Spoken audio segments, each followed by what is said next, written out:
एकी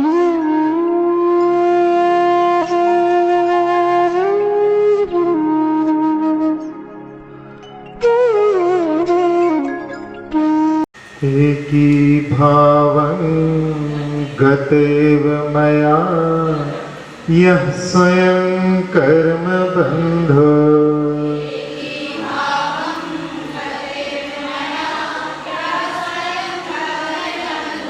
एकी भावं गतेव मया यः स्वयं कर्म बंधो।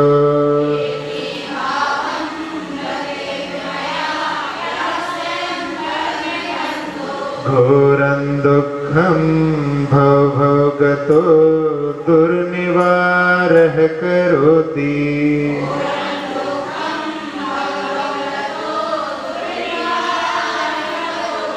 तस्याप्यस्य त्वयि जिनरवे भक्तिरुन्मुक्तये चेत्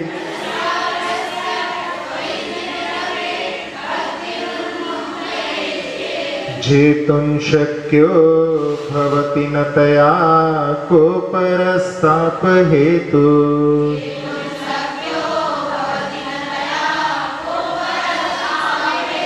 जेतुं शक्यो भवति न तया को परस्तापहेतुः।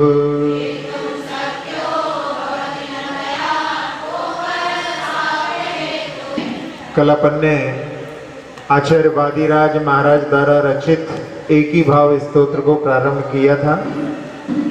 कल कथानक में और देखो महाराज की उंगली में कुष्ठ रोग थोड़ा सा रह गया था। अभी आज हम देख रहे थे सहजानंदी बर्णी जी का, उन्होंने लिखा कि उन महाराज ने अपनी छिंगड़ी को 2 उंगलियों से दबा दिया था। दूरदृष्टि उनके मन में थी कि राज्यसभा में शिकायत की है किसी ने, तो राजा उनके ऊपर क्रोधित हो सकता है, उनकी भी रक्षा करनी थी। इसलिए उन्होंने अपनी उंगली को 2 उंगलियों से ढक लिया और जिसको ढका था उतनी जगह पर उनका कुष्ठ रोग दूर नहीं हुआ। इसलिए उन्होंने जब राजा के सामने, राजा क्रोधित हो रहे थे, तिरछी नजरों से उन शिकायत करने वालों को देख रहे थे, तब महाराज ने कहा कि अभी भी इस उंगली में थोड़ा सा कुष्ठ रोग बाकी है। इन्होंने जो कुछ कहा है वो गलत नहीं कहा। जब उन्होंने सुना कि देखो महाराज की करुणा की, हमने इनके प्रति इनकी शिकायत की लेकिन इन्होंने हमारा उपकार किया, अपने उपकार करने वाले के प्रति भी इनकी उपकार की भावना है, वास्तव में ये महान है, वीतरागी हैं। ऐसे भावों से उनकी मन की कलुषता दूर हो गई और वो भी भगवान के अनुयायी हो गए, मुनिराज के अनुयायी हो गए। तो इस प्रकार से उस कथानक को लेकर के कल अपन ने इसके अर्थ को देखा था, फिर से अर्थ को देखते हैं। एक ही भावम गत एवं मया यह स्वयं कर्म बंधु, जो एकत्व पने को प्राप्त हो गए, यानी कर्म और आत्मा मिलकर के एक में एक रूप को प्राप्त हो जाते हैं, उसमें भेद नहीं कर सकते हैं, और मेरे ही द्वारा, मेरे ही भावों के द्वारा वो एक में एक पने को प्राप्त हुए हैं। और कैसे हैं? घोर दुख को देने वाले हैं और भव गतो, यानी भव तक साथ चलते हैं। कर्मों का कल बताया था कि 70 कोड़ा कोड़ी वाला मिथ्या, जिसके बीच में 3.5 कल्पकाल व्यतीत हो जाए, 7 24 निकल जाएं, इतने समय तक वो कर्म साथ में रह सकता है और उसको हटाना मुश्किल है। दुर्निवारः करोति, यानी उसको हटाना मुश्किल है। तस्य अपि यस्य, उस कर्म को और उसके द्वारा दिए जाने वाले फल को, दोनों को त्वयि जिन रवे भक्ति उन्मुक्तये, आपके विषय में की गई हे जिन सूर्य, भक्ति उस कर्मों से और उनके दुखों से मुक्त कर देती है। फिर भगवान ऐसा कौन सा अपर ताप हेतु और दूसरा संताप का हेतु होगा जिसको कि आपकी भक्ति से ना जीता जा सके, अर्थात कोई दूसरा ऐसा संताप का हेतु नहीं होगा जो जिन भगवान की भक्ति से ना जीता जा सके। कल इस काव्य को अपन ने समझा था, एक उदाहरण के माध्यम से भी समझाया था। कुछ शब्दों पर अपन थोड़ा और ध्यान दें। एक जो दिया है कि हमारे ही कलुषित भावों के द्वारा जो कर्म बनते हैं और वो दुख को देने वाले होते हैं। उदाहरण के रूप में जैसे भी शब्दों का हम प्रयोग करते हैं, यदि हमारे भाव कलुषित होंगे तो उनका फल भी हमारे लिए कलुषता के रूप में प्राप्त होगा। जैसे एक निम्न स्तर के जो लोग रहते हैं, उन लोगों की जो बातचीत करने का तरीका रहता है, वो हमेशा सुनकर के भी कभी कभी लगता है कि कैसी बातें करते हैं, कहाँ मर गई थी, ऐसे भी बोल देंगे। जो निम्न स्तर के लोग रहते हैं, यदि भले ही बड़े अच्छे घरों में रह रहे हैं, यदि इस तरह की बातें हो रही हैं तो इसका मतलब है वो निम्न स्तर के ही हैं। तो एक बार ऐसा हुआ, हम सुबह सुबह प्रातः काल में शौच के लिए जा रहे थे और एक जगह पर एक बिटिया स्कूल जाने के लिए खड़ी हुई थी तैयार, और अंदर से आवाज आई, कहाँ मर गई। तो वो आवाज हमारी कान में भी पड़ गई, और हमारे कान में जब पड़ी तो मुस्कुराहट सी आ गई। मतलब ऐसा खींच नहीं आई, लगा कि देखो कैसी संसार की विचित्रता है। उस समय में थोड़ा सा हंसी सी आ गई। तो जब सामने अपने चेहरे पर हंसी हो तो सामने वाले के चेहरे पर भी हंसी आ ही जाती है। तो उस लड़की ने, छोटी सी बिटिया थी, उसने हमको देखा और वो भी मुस्कुरा पड़ी, और मुस्कुरा के फिर उसने भी जो है, वैसे तो वो यदि मुस्कुराती नहीं तो कुछ और जवाब दे सकती थी, लेकिन जब उसने मुस्कुरा दिया तो उसने कहा, अभी हम मरे नहीं, जिंदा हैं। लेकिन बात ये कह रहे हैं कि एक परिवार में माँ से जो है बेटा, माँ घर में बर्तन मांजने का कार्य करती थी और बेटा छोटा था, लेकिन जैसे लोगों के बीच में रहता था इस प्रकार की सामान्य बात थी। और उसने वहाँ पर जब माँ बर्तन मांज करके लेट आती थी, उसको भोजन करना रहता था, तो वो कहती थी, कहाँ मर गई थी। तो माँ भी जो है गुस्से में, क्या तेरे हाथ टूटे हैं, तुझे खाना खाना था तो सीके में भोजन रखा है, उठा के क्यों नहीं खा लिया। तो बस उनके बीच में अक्सर जो है यही जो है वार्ता होती थी कि कहाँ मर गई थी, और वो कहती थी क्या तेरे हाथ टूटे हैं।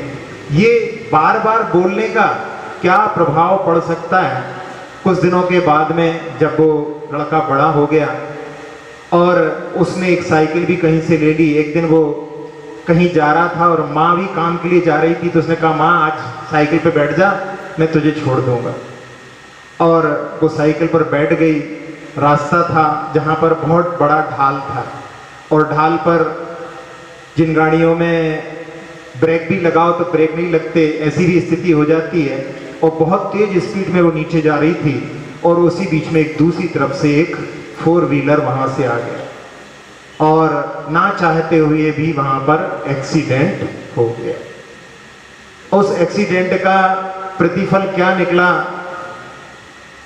कि जो बोलता था कहाँ मर गई, वो लड़का जो है मरण को प्राप्त हो गया। और जो माँ हमेशा बोलती थी कि क्या तेरे हाथ टूटे हैं, उस एक्सीडेंट में उस माँ के हाथ टूट गए। एक घटना मात्र है, लेकिन वहां पर किस प्रकार से कर्मों का फल प्राप्त होता है, भावों कैसे कलुषता के भावों से कैसा कैसा फल भी प्राप्त हो सकता है, ये हम एक इस उदाहरण के माध्यम से समझ सकते हैं। फिर इसके साथ साथ में भव भव गतो, भव भव में वो जो कर्म है वो हमारे साथ में चलता है। इसके लिए भी हमने एक पहले आप लोगों के लिए पुनर्जन्म की बात कही थी। भव भव गतो यानी एक भव नहीं दूसरे भव में, कई भवों में जा रहा है। ये पुनर्जन्म के सिद्धांत को भी यहाँ पर प्ररूपित करता है। जैन दर्शन में तो जितने भी कथानक होते हैं उन सभी में कई कई भवों की बात आती है। इसका मतलब है जैन धर्म पुनर्जन्म में विश्वास रखता है, क्योंकि आत्मा कभी भी मरण को प्राप्त नहीं होती, मरण को केवल शरीर ही मरण को प्राप्त होता है। आचार्य ने इसीलिए एक बार परिभाषा दी थी, व्हाट इज डेथ। डेथ क्या है? Death is nothing but change of dress and address. क्या हो जाता है उसमें? ड्रेस चेंज हो जाती है। ये ऊपर की ड्रेस जो आप पहने हैं ये तो ड्रेस कुछ नहीं, शरीर भी आत्मा की ड्रेस है, और वो चेंज हो जाती है ना, शरीर दूसरा मिल जाता है और एड्रेस चेंज हो जाता है। अभी कहीं पर हैं मरने के बाद में कहीं पर चले जाते हैं, लेकिन रहते हैं। ये पुनर्जन्म का सिद्धांत, तो एक हमने आपको उदाहरण सुनाया था, उसमें एक दूसरे उदाहरण के माध्यम से भव भव गतो, एक लड़के का छत से गिरने के कारण में मरण हुआ और वो मरने के बाद में ये भी बताया था हमने कि ज्यादा राग होता है तो वहीं पर व्यक्ति पुनः भी लौट करके आ जाता है। तो उस समय में मर करके पहले जो वो, चूंकि गलत बोल दिया, पहले वो लड़की था और लड़की मरने के बाद में लड़के के रूप में उत्पन्न हो गई। अब इसमें आप कहेंगे कि ऐसे कैसे जो है वेद परिवर्तन हो सकता है, तो इसमें कोई बाधा नहीं है, आगम से कहीं बाधा नहीं आती है। भावों की परिणति जैसी हो वैसा जो है जीव जो है रूप को धारण कर सकता है। लेकिन खास बात जो बताना है कि इसमें कि भवगतों के लिए नाम कर्म इसकी भी जो है 20 कोड़ा कोड़ी सागर तक की स्थिति रहती है। तो जो शरीर उसका लड़की की अवस्था में था वैसा का वैसा शरीर उसका लड़के की अवस्था में था, बल्कि एक जगह पर उसको तिल था लड़की अवस्था में, लड़के की अवस्था में भी वैसा ही उसी जगह पर तिल था। तो देखने से कोई उसको समझ नहीं पाएगा कि ये जो पहले लड़की था वो मर करके लड़के के रूप में उत्पन्न हो गया। तो उस समय में वो जो लड़का था वो बहुत बातें करता था और कहता था कि इनसे भी मिल लिया, इनसे मिले, एक व्यक्ति से मेरा मिलन नहीं हुआ है। फिर इसके बाद में उनके परिवार वाले लोग दक्षिण की यात्रा पर गए और एक क्षेत्र है भातकुली क्षेत्र, अतिशय क्षेत्र, जहां पर आदिनाथ भगवान की बड़ी अतिशयकारी प्रतिमा है।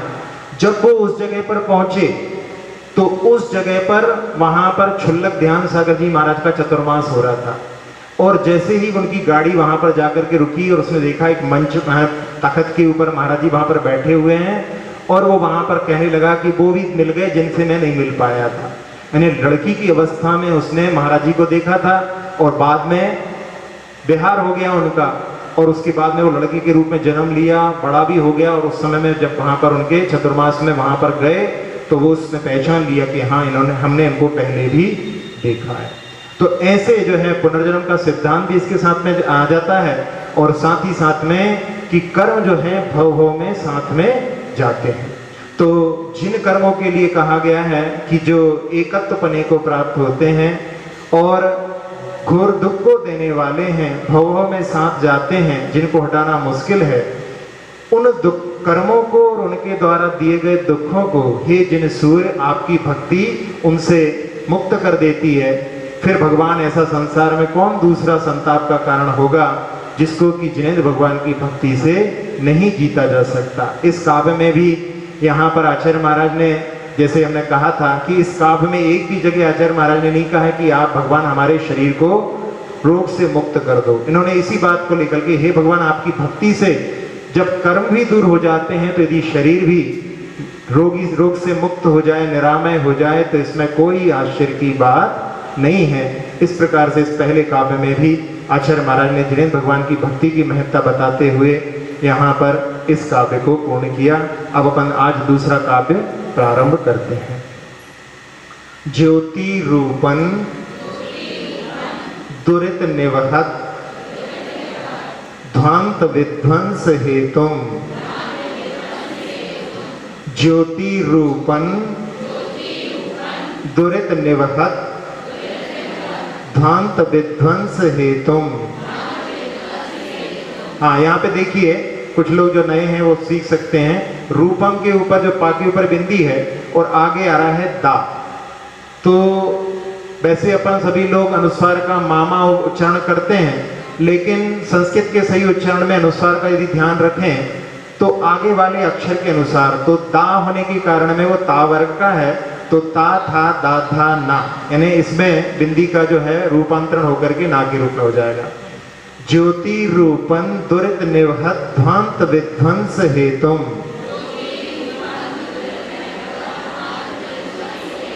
त्वामे बाहुर जिनवर चिरन तत्व विद्याभियुक्ताः, त्वामे बाहुर जिनवर चिरन तत्व विद्याभियुक्ताः, चेतो वासे भवसि च ममस् स्फारमुद्भास मानस तस्मिन्नंह। हाँ, नाक के ऊपर बिंदी है और नाक के ऊपर जब बिंदी रहती है और हाथ सामने हो तो सिंह जैसा उच्चारण होता, तो नंह, गा का जैसा नंह ऐसा। तस्मिन्नंह कथमिव तमो वस्तुतो वस्तुमीष्टे ज्योति रूपं दुरित निवहध्वांत विध्वंस हेतुम त्वामे बाहुर जिनवर चिरन तत्व विद्याभियुक्ता।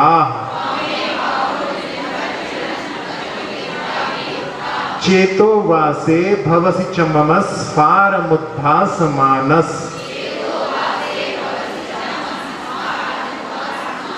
तस्मिन्नंह कथमिव तमो वस्तुतो वस्तुमीष्टे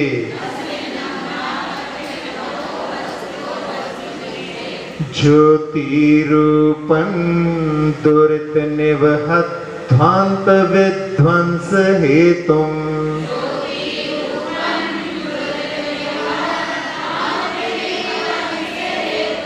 ज्योतिरूपं दुरित निवहध्वांत विध्वंस हेतुम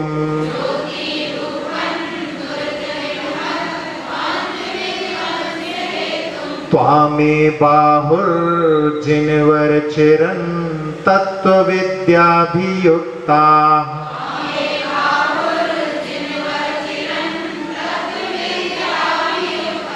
चेतो वासे भवसि च मम स्फारमुद्भास मानस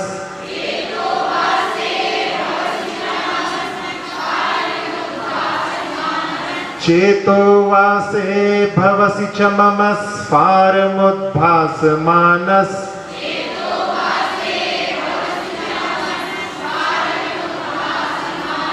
तस्मिन्नंह कथमिव तमो वस्तुतो वस्तुमीष्टे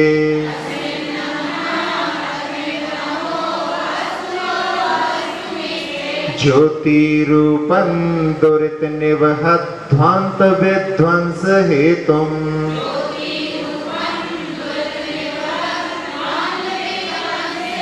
त्वामे बाहुर्जिनवर चिरन तत्व विद्याभियुक्ता।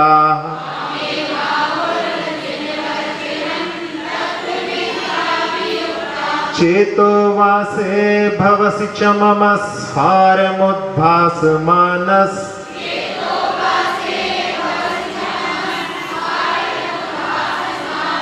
तस्मिन्नंह कथमिव तमो वस्तुतो वस्तुमीष्टे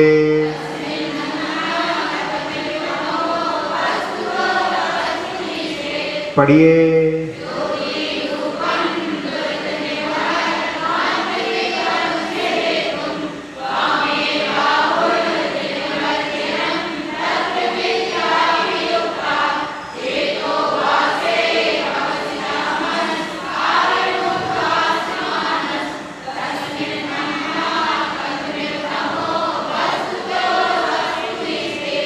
हाँ, ज्योति रूपम, भगवान का कैसा स्वरूप है? ज्योति रूप है। दुरित निवहत, दुरित यानी होते हैं पाप और निवह यानी होता है समूह। तो पाप रूपी समूह और वो कैसा है? ध्वांत यानी अंधकार, उसके विध्वंस का हेतु यानी उसको नाश करने का हेतु, क्योंकि अंधकार को नाश करने वाला प्रकाश होता है। भगवान ज्योति स्वरूप है तो वो पाप समूह रूपी अंधकार को नष्ट करने के लिए कारण है।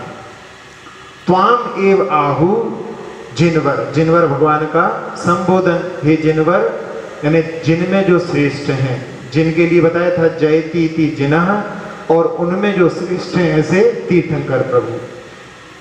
तो इसमें कौन से तीर्थंकर की स्तुति है? वैसे कहीं कहीं सुनने मिलेगा कि आदिनाथ भगवान की स्तुति है, लेकिन अपन इसके बारे में जब आगे की काव्य आएंगे तब विचार करेंगे कि इस काव्य को देख करके कौन से भगवान की स्तुति होनी चाहिए। तो ये अभी मन में प्रश्न रखें, जब कभी वो रिलेटेड कोई चीज आएगी तब हम उस पर विचार करेंगे।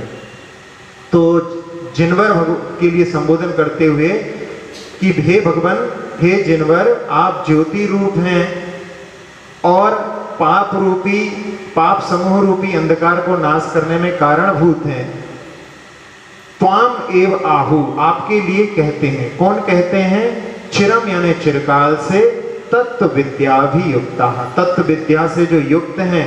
ऐसे कौन है? गणधर आदि देव जो होते हैं, वो आपके लिए कहते हैं कि आप ज्योति स्वरूप हैं। और कोई छोटे मोटे लोग नहीं, गणधर स्वामी 4 ज्ञान के धारी होते हैं। द्वादशांग का जिनको ज्ञान होता है, उसमें द्वादशांग में वहां पर 12 जो है अंग होते हैं, 12वां अंग जो है दृष्टिवाद होता है, उसमें 14 पूर्व भी होते हैं। तो ऐसे 11 अंग और 14 पूर्वों का जिनको ज्ञान होता है, ऐसे जो शुद्ध केवली होते हैं, ऐसे गणधर परमेश्वरी आपके लिए कहते हैं कि आप ज्योति स्वरूप हैं। अब ये भगवान का संबोधन या भगवान का वर्णन हो गया।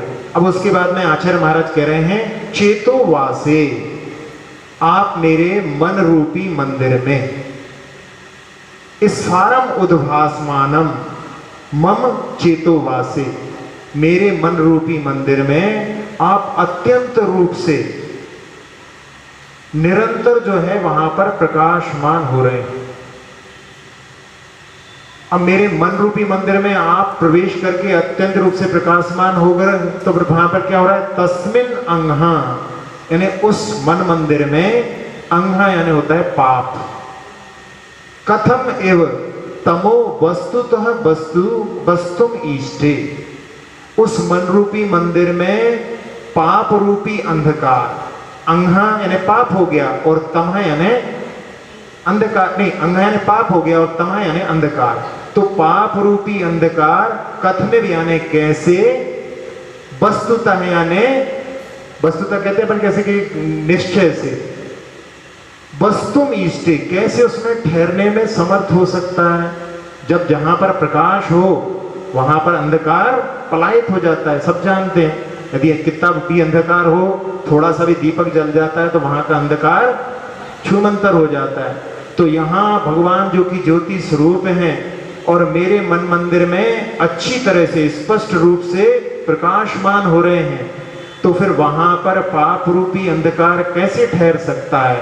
अर्थात वहां पर पाप रूपी अंधकार वहां से पलायित हो जाएगा, वहां पर पाप रूपी अंधकार नहीं ठहर सकता। इसलिए इस काम में भी आप देखें, आचार्य महाराज कह रहे हैं कि भगवान जो आपको अपने हृदय में धारण कर लेता है, उसके पाप सारे दूर हो जाते हैं।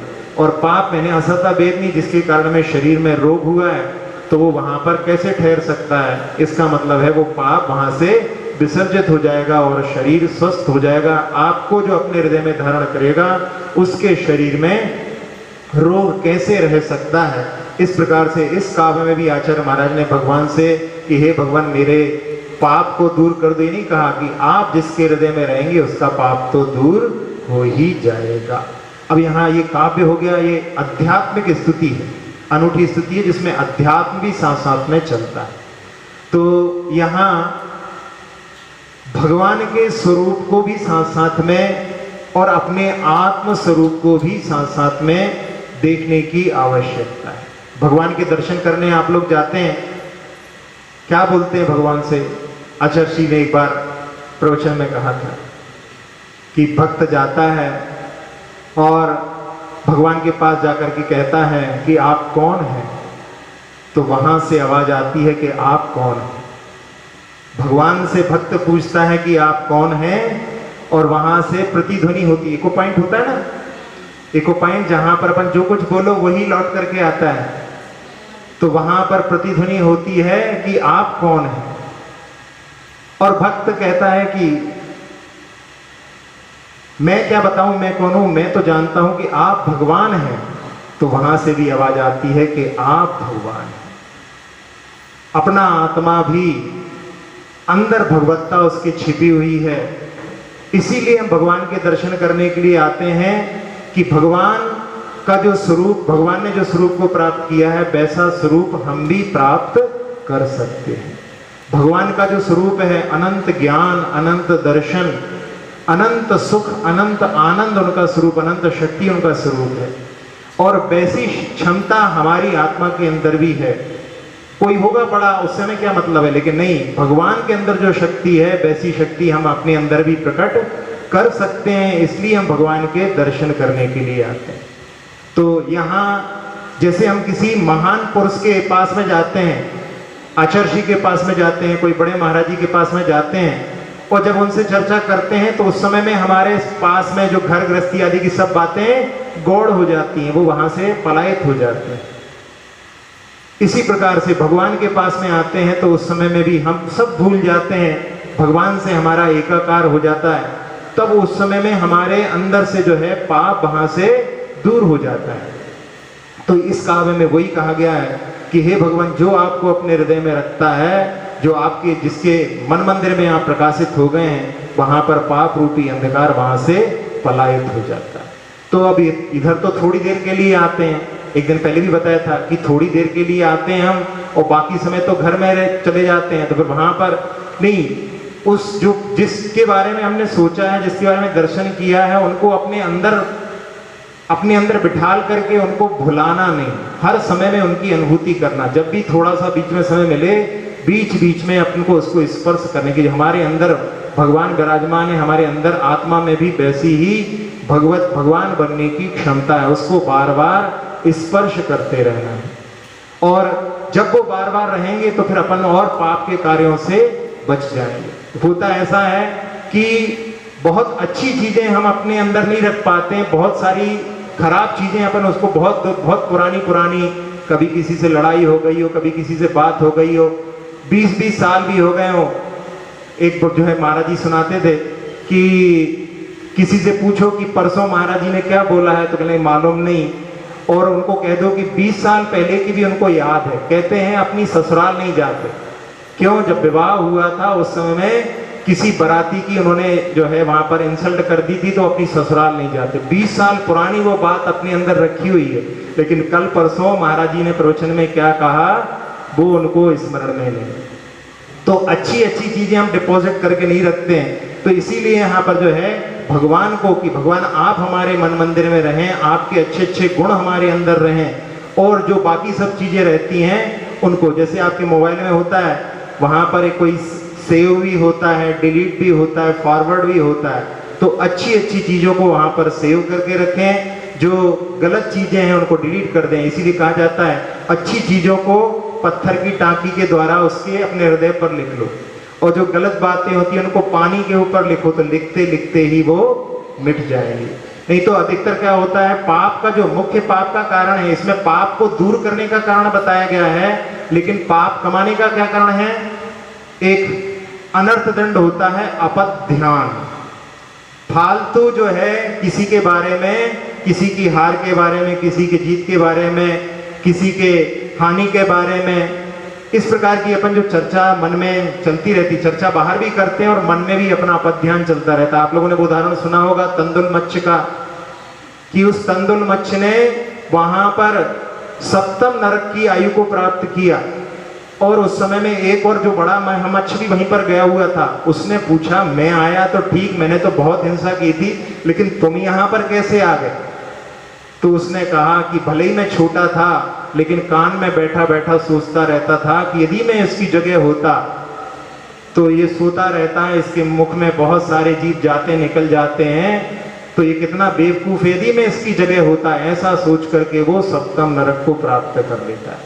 तो ये इस काव्य में इसी बात को कहा गया है कि भगवान को अपने अंदर हृदय में विराजित करना है, और साथ ही साथ में जो अन्य चीजें हैं उनको विसर्जित करना है। उसके माध्यम से ही पाप कर्म जो है अपने और दूर हो सकते हैं। इसके यही जो है तरीका यहाँ पर बताया गया है।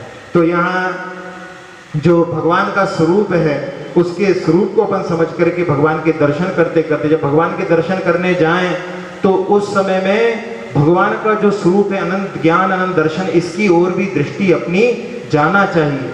भगवान पद्मासन में बैठे हुए हैं, तो क्या है कि भगवान इस संसार में कोई भी ऐसी जगह घूमने लायक नहीं है, लगता है अपने लिए, लेकिन वास्तव में देखा जाए संसार में कोई भी जगह घूमने लायक नहीं है। आपका स्वरूप बता रहा है, हाथ पर हाथ रख के बैठे हैं, इसलिए पर कर्तव्य, पर के लिए मैं कुछ कर सकूं, उससे भी जो है मुक्ति दिला रहे हैं। और नासा दृष्टि है, तो इस संसार में आपके अलावा संसार में ऐसी कोई भी दर्शनीय वस्तु नहीं है, आप ही सर्वोच्च दर्शनीय वस्तु हैं। ये दर्शन स्तोत्र में जो कि 5वां स्तोत्र, उसमें ये भाव भी वहां पर आगे आएगा। अब इसका अपन जो है पद्यानुवाद देखते हैं। जो साधु लोग होते हैं किस प्रकार से ध्यान करते हैं, उसके लिए समाधि तंत्र में एक कारिका आती है, आत्मज्ञानात् परं कार्यम ना बुद्धौ धारेत चिरम। आत्मज्ञान के अलावा जो कार्य हैं उनको अपनी बुद्धि में ज्यादा देर तक नहीं रखना चाहिए। कुर्याद अर्थ बसात किंचित वाक्कायाभ्याम मतत्परः। यदि कभी कुछ करना भी पड़ता है, बोलना भी पड़ता है, तो उसको वचन से कर लो और काय से कर लो, लेकिन मन उसमें मत लगाओ। मन से रहित होकर के उस कार्य को कर लो। यानी मन में नहीं रहेगा तो वो वहां पर अपने स्टोर नहीं होगा। इस प्रकार से यहाँ पर इस काव्य से भी अपने लिए यही शिक्षा मिल रही है। स्तोत्र ये निराला भवरोग हरने वाला, कल्याण कल्पद्रुम ये प्रभु गुण की है ये माला। स्तोत्र ये निराला ज्योति स्वरूप है जिन,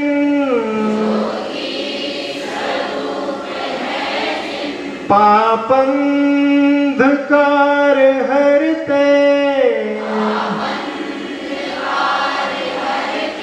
तत्वों के ज्ञानी गणधर, चिरकाल से ये कहते, मन के निलय बसे जब, तम कैसे टिकने वाला, मन के निलय बसे जब, तम कैसे टिकने वाला, कल्याण कल्पद्रुम ये प्रभु गुण की है ये माला। स्तोत्र ये निराला।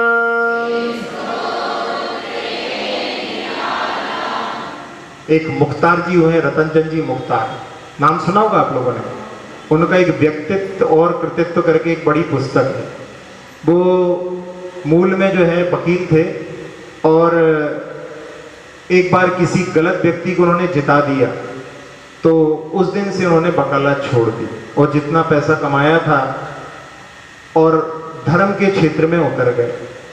और उन्होंने पुरुषार्थ करते करते, संस्कृत पढ़ी नहीं थी उन्होंने कभी, अरबी आदि में जो है उन्होंने सीखी थी वकालत वगैरह, और उस समय में उन्होंने संस्कृत आदि नहीं पढ़ी, लेकिन पुरुषार्थ करते करते इतना क्षयोक्षम प्राप्त कर लिया था विनय के माध्यम से कि 16, 32 और 7 39 किताबें हैं सिद्धांत ग्रंथों की।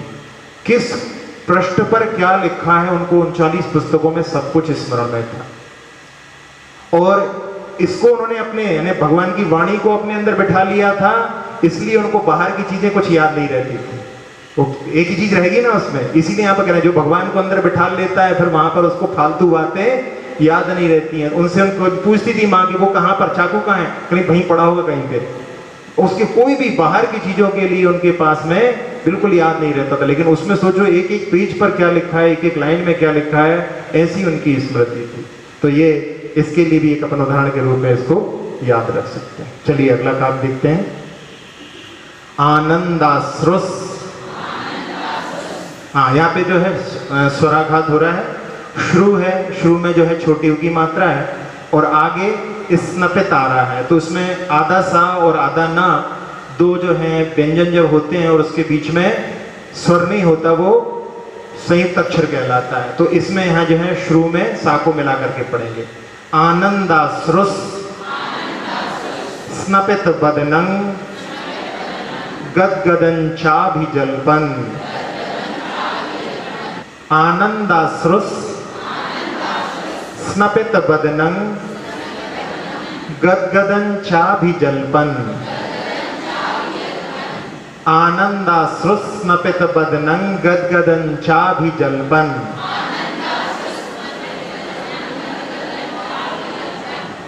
आनंदाश्रुस स्नपित बदनं गदगदं चाभिजल्पन्।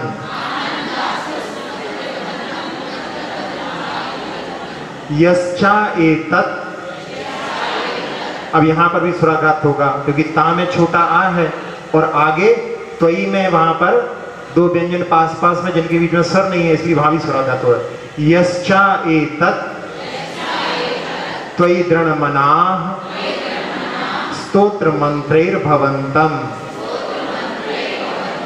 यश्चा एतत् त्वयि दृढ़मनाः स्तोत्र मंत्रैर्भवन्तम्।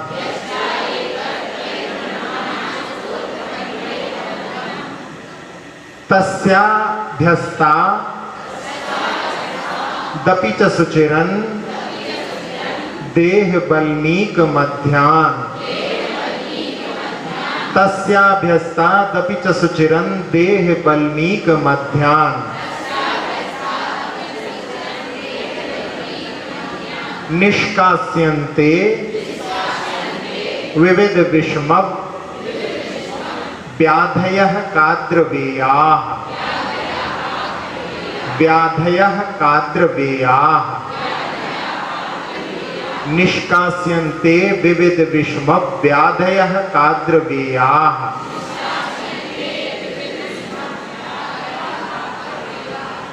आनंदाश्रुस्नपित बदनं गदगदं चाभिजल्पन्। यश्चा एतत् त्वयि दृढ़मनाः स्तोत्र मंत्रैर्भवन्तम्।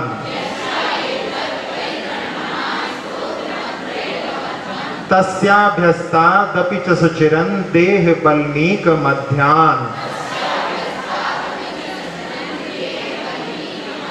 निष्कास्यन्ते विविध विषमः व्याधयः काद्रवेयाः।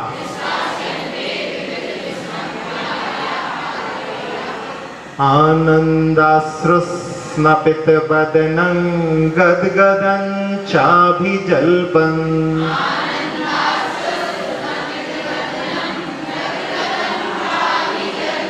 आनंदाश्रुस्नपित बदनं गदगदं चाभिजल्पन्।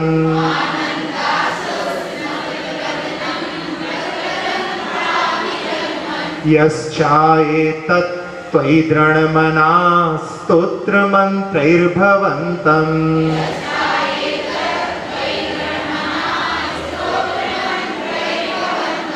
तस्याभ्यस्तादपि च सुचिरन् देह बल्मीक मध्यान्।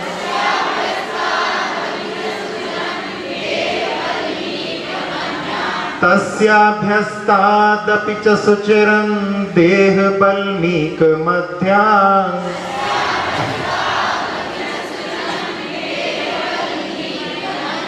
निष्कास्यन्ते विविध विषमः व्याधयः काद्रवेयाः।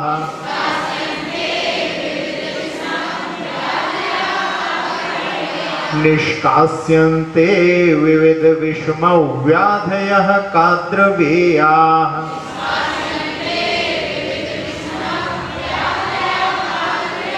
आनंदाश्रुस्नपित बदनं गदगदं चाभिजल्पन्।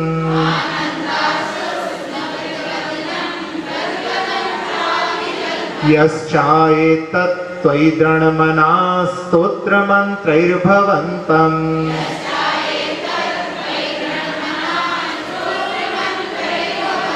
तस्याभ्यस्तादपि च सुचिरन् देह वल्मीक मध्यान्।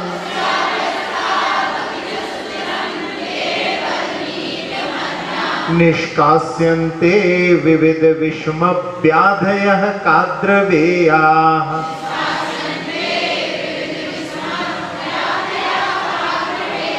पढ़िए।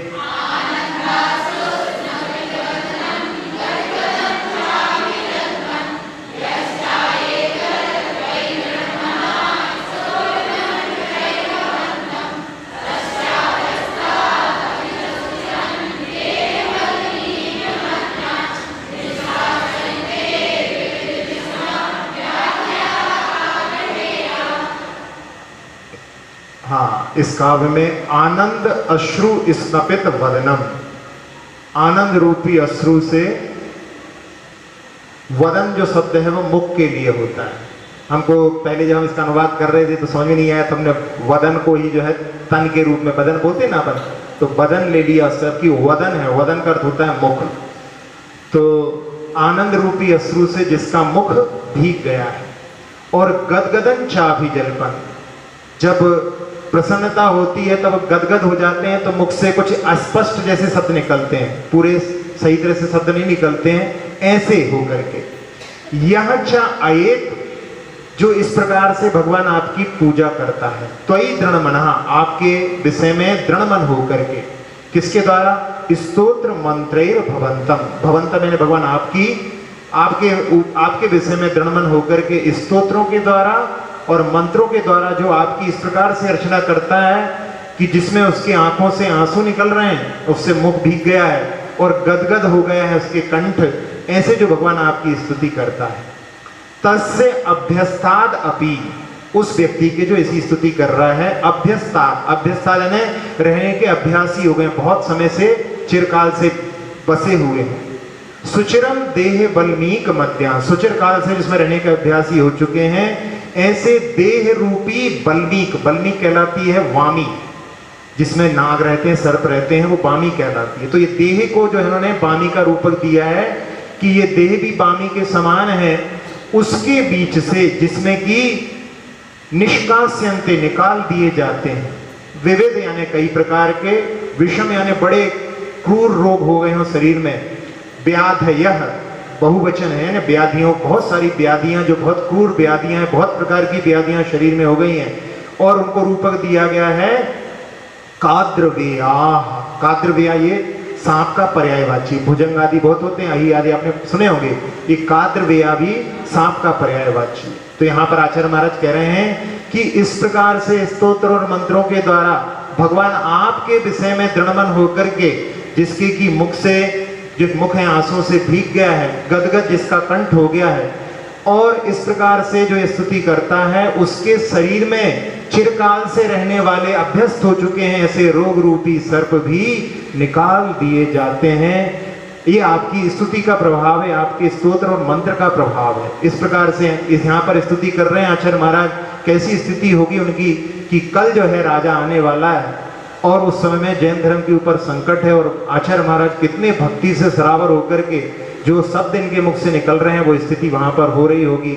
उनके कंठ जो है वहां पर गदगद हो रहा होगा, आंखों से अश्रु आ रहे होंगे।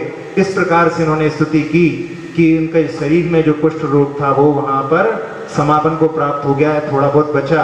तो इस प्रकार से इस तीसरे काव्य को, इसके जो भाव है, अब समय आपका जो है होने वाला है, तो अपन जो है उच्चारण करके इसको जो है कल फिर अपन देखेंगे। तीनों काव्य का उच्चारण एक बार कर लेते हैं। एकी भावं गतेव मया यः स्वयं कर्म बंधो,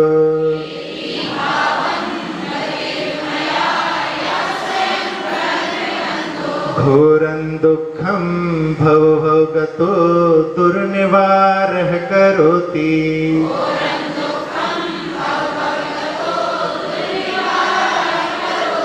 तस्याप्यस्य त्वयि जिनरवे भक्तिरुन्मुक्तये चेत्,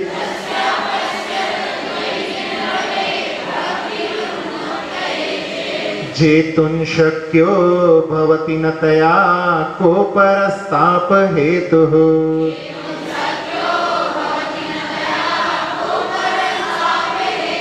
ज्योतिरूपं दुरित निवहध्वान्त विध्वंस हेतुम्,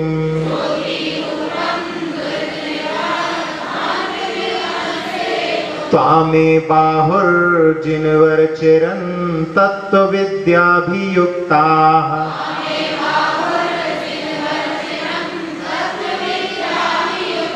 चेतो वासे भवसि च मम स्वारमुद्भासमानस्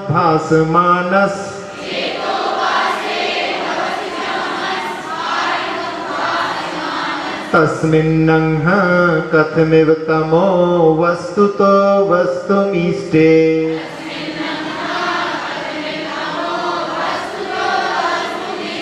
आनन्दाश्रुस्नपितबदनं गद्गदं चाभिजल्पन्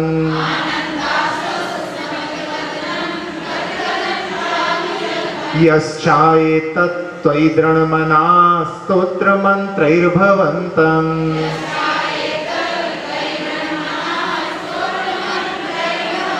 तस्याभ्यस्तादपि च सुचिरन् देहबल्मीकमध्या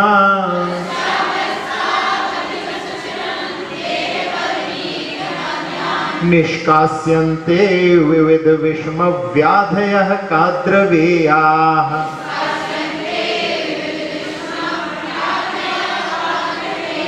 अक्षर पद मात्रा से दूषित बचन अगर ममहीन रहे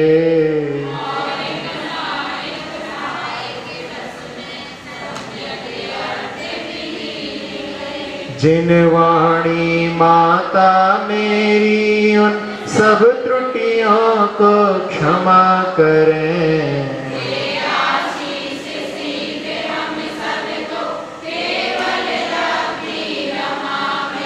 प्राप्त हमें हो बोधि समाधि परिणामों की शुद्धि हो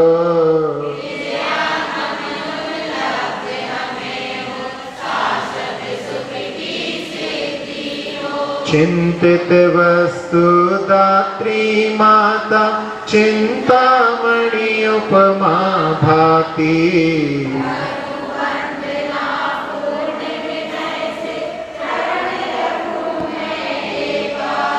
कर जिन वाणी स्तुति तन की ममता टा